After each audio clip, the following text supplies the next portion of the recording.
Bonjour à tous, bienvenue pour une vidéo un peu spéciale. En effet, aujourd'hui, on va faire une vidéo géniale. Connaissez-vous WikiHow, ce célèbre site internet très connu pour tout ce qui est questions sur comment faire quelque chose, tel que comment faire une pizza ou comment se faire des amis. Eh bien, en me perdant sur ce célèbre site, j'ai découvert quelque chose d'un peu spécial puisque j'ai découvert comment être un homme? C'est une question qu'on a le droit de se poser, hein, techniquement, ce n'est pas interdit par la loi.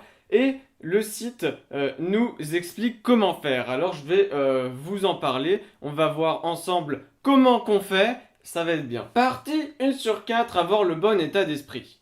C'est vrai que vaut mieux avoir le bon état d'esprit d'homme pour devenir un homme, comme disait Patrick Fury dans Mulan qui est quand même une belle référence. Sachez qui vous êtes, donc le connais-toi toi-même d'un célèbre philosophe dont je tairai le nom pour des raisons évidentes. Il ne faut pas faire de pub pour les bouquins des gens morts, ça ne se fait pas. Donc là, ils disent quand même quelque chose de très intéressant. Ils disent que il n'existe pas qu'une seule façon d'être un homme. Un vrai homme peut être un bûcheron qui porte un plaid et qui n'a pas pris de douche depuis une semaine. Un vrai homme peut être un professeur qui parle de Ronsard et de Lamartine. Du coup, eux-mêmes, ils font de la pub pour des gens qui sont morts mais qui ont écrit des livres, hein, c'est sympa, ils mettent pas dans ma vidéo. Cependant, tous les hommes savent qui ils sont et se respectent. Car si tu ne te connais pas toi-même, tu n'es pas un homme. Je me suis un peu emporté, mais c'est ce qu'ils ont dit, quoi. Ensuite, soyez expert dans un domaine. Et là, je vais prendre la phrase d'une célèbre personne dont je tairai encore une fois le nom. Les hommes sont experts dans tous les domaines, c'est bien connu. Alors, ceci est un petit peu réducteur d'être expert dans un seul domaine. Donc là, il donne des exemples tels que la culture générale, vous savez tout sur tout et tout ça. Donc, bah, la culture générale, c'est bon, je suis expert. Les voitures, les hommes s'amassent autour des voitures pour la même raison qu'ils s'amassent autour des femmes. Elles sont belles, intrigantes et complexes. C'est pour ça que je m'amasse pas autour des voitures. Et les femmes. Donc les femmes, c'est un domaine d'expertise apparemment d'après WikiHow et d'après le fait de devenir un vrai homme. Donc pour être un vrai homme, on peut juste être expert des femmes. C'est facile finalement. Ensuite, troisième petit point, dans avoir le bon état d'esprit, sachez à quel moment vous avez fait une erreur et apprenez à vous excuser. Bah ça c'est facile. Par exemple, tu tues quelqu'un, tu t'excuses, tu sais que tu as fait une erreur. Facile. Allez, suivant. C'est marqué d'ailleurs, les hommes sur deux savent à quel moment ils font des erreurs et n'ont pas peur de l'avouer. Et ensuite, apprenez à vous excuser de différentes façons. Les hommes savent que les excuses peuvent ne pas être verbales. Un billet pour un match de foot, un petit déjeuner au lit ou un week-end en amoureux peuvent aussi être des façons de s'excuser. Bon, après, il faut que la personne soit l'amoureuse. Du coup, pour le week-end en amoureux, sinon, c'est compliqué, quoi. Bref, ensuite, soyez au courant du code de conduite des hommes, parce que les hommes ont un code de conduite, c'est bien connu. Quand tu nais, t'as un petit code avec toi, genre t'as un petit livret qui te dit comment être un homme, ou comment être une femme du coup, parce que... Et comment être autre qu'un homme et une femme, parce qu'on fait pas de différence ici. Donc, qu'est-ce que le code de conduite des hommes? C'est vrai que c'est une bonne question, hein, bien vu de l'avoir posé. C'est un jeu de règles non fixées qui dicte le comportement des hommes qui évolue souvent sans vraiment changer. Lorsque cela est possible, prenez le code de conduite des hommes au sérieux. Cela montre aux hommes que vous les respectez autant que vous vous y respectez vous-même. Voici quelques règles qui s'y trouvent. Donc là, quelques règles du code de conduite des hommes. C'est important, je pense, cette partie-là. Les interdits des rendez-vous amoureux. Vous ne sortirez jamais avec la sœur d'un ami à moins que vous vouliez vous marier avec elle. Vous ne devriez jamais sortir avec l'ex d'un de vos amis à moins que vous ayez sa permission explicite. Sa permission explicite signifie que vous devez lui demander ses principes de consentement. Là, on est sur quelque chose d'intelligent. Mais le début, c'est un petit peu bancal dans le sens où tu pécho ma soeur, bah tu fais ce que tu veux, hein, elle fait ce qu'elle veut aussi. On est dans un principe de consentement mutuel, encore une fois, sinon c'est pas bien. Et la prison. Partagez ce que vous avez lorsque cela est possible. Si un ami vous demande une paire de chaussures de sécurité, une perceuse ou une cocotte 24 heures en avance, vous devez être suffisamment gentil pour le lui prêter. C'est la moindre des choses en même temps. Cela ne s'applique pas forcément aux voitures, aux porte-bonheur et aux femmes. Ils ont pensé à tout dans le sens où, déjà, bah, ils disent si un ami vous demande une paire de chaussures de sécurité, qui a ça chez soi? Je veux dire, on n'est pas des. Je pense que je suis pas assez un vrai homme pour avoir des chaussures de sécurité chez moi. Ou ensuite, bah, ça ne s'applique pas forcément. Donc ça veut dire que ça peut s'appliquer, mais c'est rare. Donc aux voitures, aux porte-bonheur et aux femmes. Ça veut dire Prêter sa femme, oui, mais pas à tout prix. N'engagez jamais la conversation avec un autre homme pendant que vous urinez. Il n'est jamais acceptable de choisir un urinoir juste à côté de celui qu'utilise déjà un autre homme, s'il y a d'autres urinoirs disponibles. C'est vrai que ça fait partie du code de conduite, ça c'est un des trucs, je le sais, ça c'est imprimé là-dedans. D'ailleurs, n'engagez jamais la conversation avec un autre homme tout court, hein, ça marche aussi, c'est encore plus simple. Ensuite, les smileys et les émoticônes ne sont pas nécessaires lorsque vous envoyez un message à un autre homme. Même s'il est acceptable, mais pas préférable de les utiliser lorsque vous envoyez un message à une femme, utilisez-en le strict minimum. Donc, vrai homme n'utilise pas de smiley. Les smileys, c'est superflu. Vrai homme sait dire ce qu'il pense sans avoir besoin de mettre des smileys derrière. Ça, c'est vrai homme. Ça, on est bien là. Ensuite, abandonnez toute pensée ou habitude autodestructrice. Il faut évidemment comprendre que les hommes sont des êtres physiologiquement et culturellement intelligents et donc ont besoin d'être stables. C'est logique. Donc, il ne faut pas... les hommes tristes, ça n'existe pas. Vrai homme n'est jamais triste. Déjà, vrai homme part chasser, donc n'a pas le temps d'être triste, c'est évident. Donc, vous n'avez pas le droit d'être triste, messieurs. Si t'es triste, bah c'est que t'es pas un vrai homme, quoi. Genre, la tristesse, c'est réservé aux femmes, hein, c'est bien connu, c'est ce qu'ils... Non, c'est pas exactement ce qu'ils ont marqué. Là, j'extrapole un petit peu sur ce qu'ils ont dit. Mais quand même, il faut abandonner toute pensée ou habitude autodestructrice. Vrai homme ne peut donc pas jouer à FIFA, du coup, parce que c'est un peu autodestructeur, hein. Ah, et là, il y a un petit point qui est un petit peu bizarre. Déjà, bon, c'est marqué, il faut être une personne fiable et sûre qui sait gérer l'adversité. Et ça, c'est vrai que c'est important de savoir gérer l'adversité. Sinon, bah, tu meurs en fait. C'est la vie, quoi. Donc, bah, vrai homme doit survivre. C'est important. Ensuite, avez-vous appris à détester et à vous méfier des homosexuels? Comprenez qu'il n'y a qu'une seule chose qui vous rend homosexuel, une préférence amoureuse et sexuelle pour les personnes du même genre. Le genre de musique que vous aimez, les vêtements que vous portez, que vous pleuriez pendant les films ou non, que vous achetiez des fleurs à votre femme, que vous soyez sensible et gentil envers les autres, rien de tout cela ne vous rend homosexuel. Un affichage extérieur de l'homophobie ne prouve qu'une insécurité chez un homme, pas son courage. Donc moralité, messieurs, pour devenir un vrai homme, il ne faut pas être homophobe. Et oui. D'ailleurs, les homosexuels qui veulent devenir des hommes, enfin qui veulent être des vrais hommes, doivent ne pas être homophobes. C'est bien connu. Personne ne doit être homophobe, même chez les femmes, hein. J'ai pas dit comment devenir une femme, ça se trouve c'est pareil, hein. Dans tous les cas, il ne faut pas être homophobe. Bon, par contre, c'est pas marqué que t'as pas le droit d'être raciste ou antisémite ou ce genre de choses. Mais déjà, faut pas être homophobe, ce qui est déjà pas mal. C'est un bon début. Le progrès avance. Ensuite, partie 2 sur 4, soigner son corps. Car, comme disent les jeunes, sanex corpus, sanex corpore tous. Un esprit sain dans un corps sain. Donc, lavez-vous même si vous vivez dans les bois. Un homme sait que laver son corps est nécessaire, même les animaux le font, mais ne pensez pas que prendre soin de vous fait partie d'une mode sociale moderne.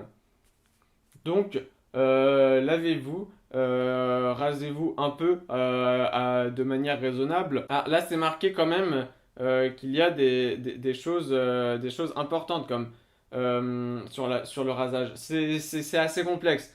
Donc, il n'est pas nécessaire de se raser tous les jours. Surtout si on se laisse pousser la barbe, c'est logique du coup. Bah, moi aussi je le fais d'ailleurs, ça marche bien, ça marche bien pour devenir un vrai homme. Moi je me sens plus homme en ayant laissé pousser ma barbe depuis 2 semaines. Ah là il y a quelque chose d'intéressant, c'est qu'ils disent les hommes ont tendance à avoir peur de ce que pensent les femmes de la barbe. Mais la vérité est que les hommes ne sont pas les esclaves des femmes. Ça c'est beau, ça on aime ce message. Ça donne envie de se lever le matin et faire wouh, je suis pas un esclave. Ça c'est important. En règle générale, ne vous rasez pas les poils sur le corps ou le torse. Vous n'êtes pas obligé de respecter une image aberrante et superficielle de l'homme lisse et ciselé, créée par l'industrie moderne de la mode, de la publicité et du cinéma. Une fois de plus pour gagner de l'argent. Soyez fiers de ce qui fait de vous un homme et des attributs physiques de votre masculinité que la nature vous a offert. C'est hyper triste parce que ça partait hyper bien en mode vous n'êtes pas obligé de vous raser partout, c'est pas grave. On a été fait avec des poils, donc autant les garder, c'est pas grave, c'est naturel. Et ensuite ils ont dit, en plus c'est masculin, c'est viril. Et là, bah, c'est dommage, quoi, parce que d'un point de vue socioculturel, entre les hommes et les femmes, c'est encore moins bien vu d'avoir des poils, peu importe l'endroit du corps, alors que les hommes, bah, c'est juste sur le torse et tout ça. Et donc, bah, c'est assez triste parce que ça dit que finalement, pour être, enfin, des poils, ça fait viril. Et alors qu'une femme peut avoir des poils et pas forcément vouloir être viril. Donc, c'est compliqué, mais il y avait presque un effort de fait. C'est déjà bien. Ensuite, prenez des douches et des bains lorsque cela est nécessaire. Bah oui, logique, hein.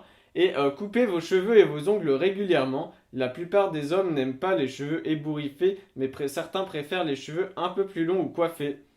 Bon bah dommage, hein, je peux plus. J'étais à ça, hein, pourtant. Ensuite, faites de l'exercice physique. Bon bah dommage, hein, je peux plus. J'étais à ça pourtant, hein. Ensuite, portez des vêtements qui vous vont bien. Ah bah c'est dommage, hein. J'étais à ça pourtant. Et donc il donne des exemples juste après, comme deux ou trois paires de bons jeans qu'il faut garder. Parce que bah c'est important, genre des jeans, une paire de jeans décontractés, une paire de jeans pour le travail et une paire de jeans plus habillés. Donc c'est la base. C'est tout ce qu'il faut. Ensuite, quelques chemises à boutons, des chemises décontractées pour le travail et plus stylées. C'est ce qu'il faut, tout simplement. Ensuite, quelques paires de chaussures parce que, évidemment, pas besoin de sous-vêtements. Il suffit juste d'une chemise, d'un jean et de chaussures. C'est tout. Vrai homme ne porte pas de sous-vêtements car vrai homme sait que c'est inutile. Je veux dire, est-ce que les hommes préhistoriques ils avaient des sous-vêtements? Bah non. Donc ça veut dire qu'il faut pas en porter. Tout simplement, c'est la base. Tout le monde le sait quoi. Ensuite, n'utilisez pas de drogue pour vous sentir mieux. Car les hommes sont nés aventuriers, ce qui le rend le leur que représentent les drogues plus réelles. Donc les hommes sont des aventuriers, sont des chasseurs-cueilleurs finalement, hein, et forcément la drogue, ils peuvent plus facilement tomber dedans. C'est lié, il y a un lien de cause à effet, tout simplement. Je veux dire, dans nos gènes d'hommes préhistoriques de base, on a quand même la drogue. C'est le point culminant, quoi. Je veux dire, là, il y a la chasse au mammouth. Là, il y a la drogue, vraiment. Donc, forcément, c'est normal. On ne peut pas vivre en étant un homme sans avoir le fossé de la drogue à côté du chemin que l'on emprunte. Tout simplement, c'est comme ça, c'est normal.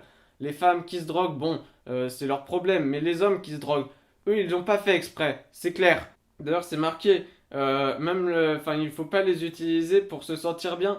Même lorsque les fins de mois sont difficiles, lorsque la masse de travail grossit, donc la coke, faut arrêter quoi. Et des problèmes personnels apparaissent, sans parler du football. Alors là, c'est vraiment marqué sans parler du football, entre parenthèses quand même. Donc les hommes trouvent une façon d'apprécier la beauté de la vie sans avoir à s'anesthésier. Et oui, on peut aimer la vie sans s'anesthésier. Et ça, c'est important, ça, faut le retenir dans nos têtes. Parce que si on ne retient pas la beauté de la vie, ben on meurt. Ensuite, partie 3 sur 4, développer son esprit. Comme je disais tout à l'heure, sanex corpus, sanex corporatus, et spiritus sancto, quoi. On est là-dessus. Donc, développer nos propres principes. Ça, c'est important pour être un homme. C'est d'avoir quelque chose, enfin d'être intelligent, tout simplement. Il faut développer son propre code de conduite, car finalement il y a un code de conduite pour tous les hommes qui est assez universel, mais on peut se permettre de faire un peu plus loin et de se créer un truc plus personnel à partir évidemment de ce qui a déjà été dit, hein. Donc un homme ne vole jamais, même s'il est désespéré.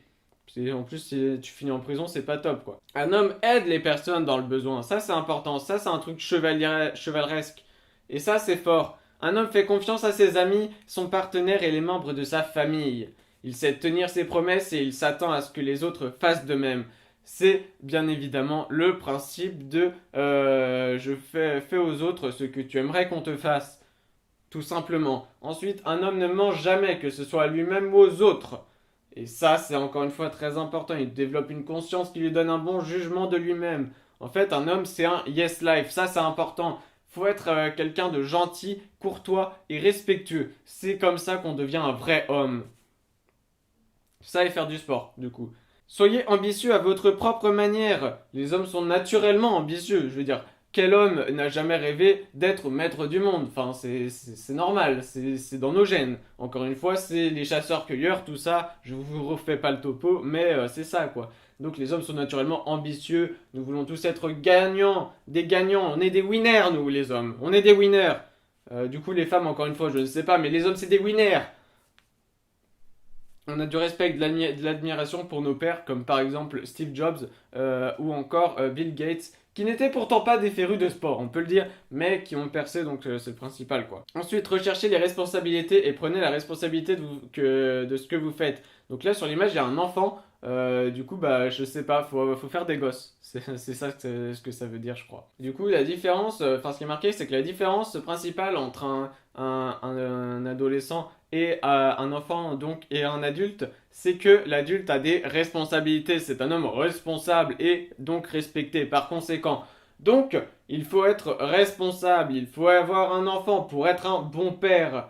Ensuite, il faut faire les choses soi-même. Il ne faut pas demander aux autres de faire les choses. Non, il faut le faire soi-même, car on n'est jamais mieux servi que par soi-même. Et on a donc des responsabilités. C'est sur nous que ça tombe si on a fait de la merde. Et là, ça c'est fort. Ça c'est vrai homme. Donc porte tes bûches toi-même, toi qui es bûcheron dans la forêt et qui te laves que tous les 3 jours. Parce que tu es bûcheron dans la forêt. Voilà, ça c'est la vraie morale. Ensuite, apprenez à faire des sacrifices pour les personnes que vous aimez et qui vous sont chères. Il faut savoir faire des sacrifices. Parce que c'est un truc d'adulte de faire des sacrifices. Sacrifier des trucs, être responsable, ça c'est des trucs d'adultes. Payer les impôts, ça c'est des trucs d'adultes. Donc pour être un vrai homme, faut être un adulte. Et ça c'est important. Et ça, c'est compliqué, mais c'est important. Ça, faut le faire. Sinon, bah, t'es nul. Voilà, c'est ce que ça dit. Hein. C'est pas moi qui le dis, ce sont les chiffres. Voilà. Ensuite, soyez un homme bon. L'intégrité signifie faire ce qui est bien pour la bonne raison, même si personne ne vous regarde. Il peut être tentant de penser qu'en remplissant vos responsabilités définies par vous-même pour être un homme, vous avez fait votre boulot. Mais cela ne fait pas toujours de vous une bonne personne. En effet, tu peux réussir à toutes tes responsabilités, tout ça, t'es pas quand même quelqu'un de bien. Parce que pour être quelqu'un de bien, il faut être quelqu'un de bien. Donc pour être un homme, il faut être un homme bon. Ça c'est important. Il faut être bon, en fait. Faut être bon, c'est tout. Euh, Faut être quelqu'un de gentil, de courtois, de respectueux. Faut être un chevalier en fait. Un homme c'est un chevalier, c'est ça qu'il faut retenir. Un chevalier, un gentleman, c'est les deux seuls mots. Si vous deviez retenir un mot, c'est faut être un chevalier gentleman, tout simplement. Pour être un homme, faut être un chevalier gentleman. Du moins, ouais, c'est ça, c'est ça. Ensuite, partie 4, donc la dernière partie, savoir aimer, aimer sans attendre et ne rien faire comprendre, attendre à aimer. Je sais pas, en fait, je connais pas du tout les paroles. Désolé, Pascal Obispo. Utilisez votre gentleman intérieur. Votre gentleman intérieur vous dit de faire des choses que vous devez faire. Vous le savez, mais parfois vous êtes trop paresseux pour le faire. Et oui, c'est normal. Payez vos dettes, à moins que la femme à qui vous devez de l'argent ne voie cet acte comme un retour barbare en arrière à une époque plus misogyne. En effet, la société évolue et donc forcément, on n'est pas obligé de rembourser ses dettes à une femme si elle considère que c'est misogyne. Du coup, faut tomber sur des femmes qui considèrent que payer ses dettes c'est misogyne, comme ça t'as plus d'argent. Et oui, ça c'est être malin, mais rester un chevalier gentleman parce que t'as proposé quand même avant. Ensuite, faut faire d'autres trucs de gentleman comme ouvrir la porte, tirer la chaise, pas quand elle est en train de s'asseoir par contre, sinon ça c'est pas gentleman. Ensuite dire s'il vous plaît et merci. Ça, c'est quelque chose d'important pour être un vrai gentleman. Si tu dis pas s'il te plaît merci, t'es pas un gentleman. D'ailleurs, t'es pas cool du tout, quoi. C'est vraiment quelque chose, je pense qu'il faut faire dans la vie. Dire s'il te plaît merci, ça aide dans la vie. Ensuite, faire les tâches ménagères. Certains hommes qui sont déjà en relation de longue durée évitent leurs devoirs ménagers. Ils oublient de sortir les poubelles, de faire la vaisselle ou de changer les couches du bébé. Mais les vrais hommes savent qu'ils doivent partager les tâches ménagères avec leur compagne, même s'ils n'aiment pas le faire. Car les femmes non plus aiment pas forcément faire le ménage. C'est bien connu. Donc, il faut être un vrai gentleman et faire le ménage avec sa femme. Et ça c'est quelque chose d'important. Après, il faut avoir une femme. Et donc, du coup, bah, déjà pour les personnes homosexuelles, encore une fois, c'est compliqué. Mais il faut se partager les tâches ménagères, même quand t'es tout seul, du coup. Ensuite, sachez perdre élégamment. Les hommes ont une nature compétitive, donc ça on l'a vu précédemment, hein, on est ambitieux, compétitif, on est des vrais bonhommes, quoi. Sauf que on a parfois du mal à perdre quand on est compétitif. C'est normal, c'est comme ça, c'est dans les tripes, c'est dans les gènes, tout simplement. Donc il faut accepter la défaite avec la même grâce que la victoire, même si c'est encore une fois plus facile à dire qu'à faire. Par exemple, tu perds 800 000 euros au pari sportif. Bah déjà, fallait pas parier autant, hein. Mais du coup, bah faut perdre avec honneur, la tête haute, quoi. Parce que t'as perdu 800 000 euros, mais tu les as perdus avec du panache, quoi. Et ça, c'est important. Faut perdre avec panache quand on perd, parce que faut aussi gagner. Le but, c'est quand même de gagner au début, mais si tu peux pas, bah voilà, tu fais comme ça. Ensuite, 2, ne vous vantez pas. En effet, les hommes, ils aiment faire, oui, bah moi, j'ai une voiture, j'ai une maison, j'ai une villa sur la côte d'Azur, voilà, comme tous les hommes, quoi, finalement. Mais donc, ça, faut pas le faire. C'est un peu too much. On peut le faire, mais tranquillement. Donc, finalement, parce que finalement, quand on a percé à ce point dans la vie, quand on a tellement de succès que ça en devient enviable pour les autres, on n'a pas besoin d'en faire trop, on n'a pas besoin de le dire finalement parce que ça se voit quand on est fort, tout simplement. Alors pas besoin de dire qu'on est fort, il suffit de montrer qu'on est fort. Ensuite, traitez toujours votre compagne avec respect. Voici une liste simple des choses à faire et à ne pas faire. Les choses à faire pour commencer, écoutez ce qu'elle a à dire, logique, lui pardonner lorsqu'elle fait une petite erreur, parce que normal quoi, la base, faire ce que vous avez promis de faire, donc tenir vos promesses, la traiter de la même façon que vous voudriez être traité. Donc pour l'instant, c'est quelque chose d'assez normal hein, dans les relations humaines, d'être sur un pied d'égal à égal. Sauf quand il faut porter des choses lourdes, évidemment. Mais ça, c'est autre chose. Ensuite, les choses à ne pas faire. S'accrocher à des attentes irréalistes. La manipuler pour obtenir ce que vous voulez. La traiter comme un objet plutôt que comme une personne ou supposer que vous savez ce qu'elle ressent ou comment elle va réagir. Donc ça, c'est des choses à ne pas faire pour être un vrai homme. C'est normal, c'est la base finalement de tout contrat social. Rousseau l'aurait dit, hein, de toute façon. Ensuite, ne vous précipitez pas dans la relation. En effet, c'est pas cool de trop se précipiter. Par exemple, tu vois une personne, tu fais Eh madame en te précipitant vers elle, c'est pas bien. Par contre, si tu prends ton temps et que tout se passe bien, il n'y a pas de raison pour que ça se passe mal, parce que ça va trop lentement, tout simplement. Il faut prendre le temps, de temps en temps, pour savoir aimer. Je sais pas où je vais du tout, mais il faut pas se précipiter, contrairement à ce que je fais actuellement. Conseil! Entourez-vous des bons modèles, même s'ils sont plus jeunes que vous. Qui pensez-vous être un bon modèle masculin dans votre vie? Comment se comportent-ils? Que font-ils? Quels sont leurs réseaux? Ça, c'est pas marqué. Apprenez à leur côté, mais souvenez-vous aussi que personne n'est parfait et ils continuent à apprendre tout comme vous. Il faut donc des amis qui sont eux aussi sur la quête de la vraie virilité masculine, de la vraie masculinité tout simplement. Et pour cela, il faut s'entourer des meilleurs, tout simplement. Ensuite, être un homme et être une femme signifie la même chose lorsqu'il s'agit d'être un humain, d'un être humain, c'est-à-dire d'être gentil, respectueux et sincère envers vous-même et envers les autres du coup, parce que si tu es gentil, respectueux et sincère qu'envers toi-même, tu restes un connard, hein. Donc, il faut être quelqu'un de bon.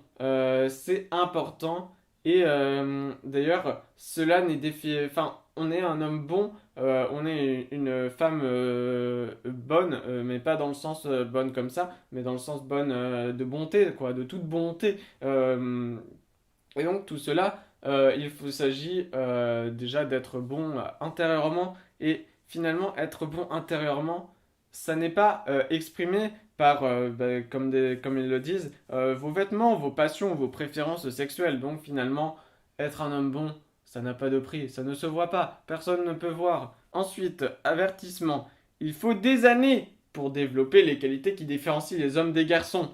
Nous grandissons tous à des vitesses différentes, continuez de faire des efforts. En effet, pour être un homme, un vrai homme, tout simplement, eh bien, ça prend du temps, il faut un apprentissage long et soutenu de tous les instants. Tous les instants, tu peux être un homme. Et ça, l'oublier. Faut le garder dans la tête, dans le mind, comme ça. Et là, bim, un jour, tu te dis, voilà, ça y est, je suis enfin devenu un homme. Mais non, parce qu'on est en perpétuelle quête de la vie d'homme. Et tout simplement, il faut se rappeler que être un homme, tout simplement, eh bien, ça se passe tout le temps. On peut dédevenir un homme. Ça, c'est important aussi. Ça, il faut le garder en tête. Il faut le garder dans l'esprit, dans le spiritus sanctus.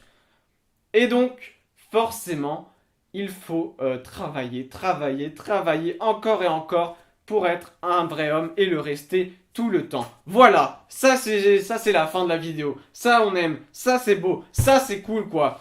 Être un vrai homme, c'est important pour être un homme. Et donc, c'est sur ces belles paroles que s'achève la vidéo. J'espère que ça vous a plu. N'hésitez pas à vous abonner, à lâcher des pouces bleus, à me suivre sur les réseaux sociaux, également à partager et commenter la vidéo, mais aussi à mettre la petite clochinette.